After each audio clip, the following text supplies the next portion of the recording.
Le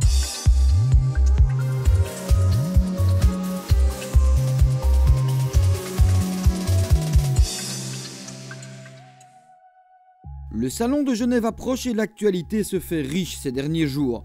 Avant de parler de ces stars en devenir, évoquons le partenariat de BMW avec les prochains JO de Londres de 2012, pour qui la marque allemande sera fournisseur officiel.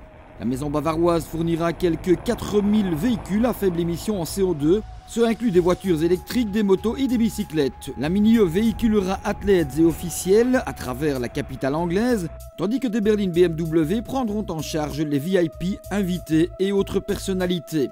Pour rappel, la Mini E électrique effectue déjà des tests grandeur nature dans Londres.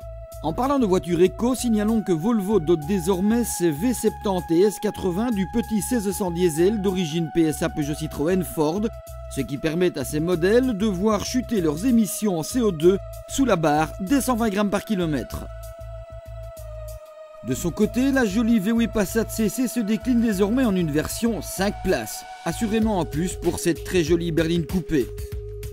Pour Hyundai, 2010 verra débarquer le nouveau iX35 remplaçant du défunt Tucson, un modèle qui est le premier SUV à avoir été dessiné et développé en Europe pour Hyundai, au centre que la marque coréenne possède à Francfort. Chez Audi, la litanie des teasers consacrés à la future A1 se poursuit, avec quelques images accompagnées d'explications du designer intérieur Yvon Van Hulten, mais aussi un reportage sur l'usine qui fabriquera cette nouvelle venue, à savoir celle de Forêt à Bruxelles, chez nous en Belgique. Un bel hommage à cette usine et à notre capitale. La suite au prochain numéro, avec les premiers clichés et vidéos du modèle définitif. Un cap déjà franchi par les deux nouvelles découvrables de Renault. La première se présente comme une biplace compacte qui se partage techniquement avec la Twingo. Bref, une sorte de Twingo CC, sauf qu'elle adopte le petit nom Wind. Par contre, la Mégane restera bien CC, une variante découvrable à toit rigide escamotable dévoilée elle aussi cette semaine par l'ex-régie. Les deux se distinguent aussi à leur toit, à ouverture rotative pour la première, vitrée pour la seconde. Autre nouveauté attendue au bord du lac Léman, la version sportive de la toute nouvelle Citroën DS3. Baptisée Racing, elle recevra le 1600 THP développé conjointement entre PSA, Peugeot, Citroën et Mini dans sa version 200 chevaux.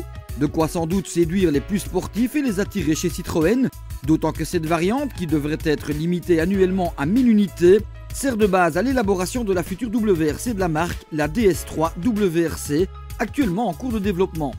Profitons de l'occasion pour aussi vous inviter à visionner sur sport.turbomagazine.be la vidéo réalisée à l'occasion des débuts de l'ancien pilote F1 Kimi Räikkönen au volant de la Citroën C4 WRC. En attendant notre rendez-vous de la semaine prochaine, nous vous invitons à découvrir chaque jour notre revue de presse ainsi que l'essai de la sympathique Nissan Pixo qu'a réalisé pour vous industrie.turbomagazine.be.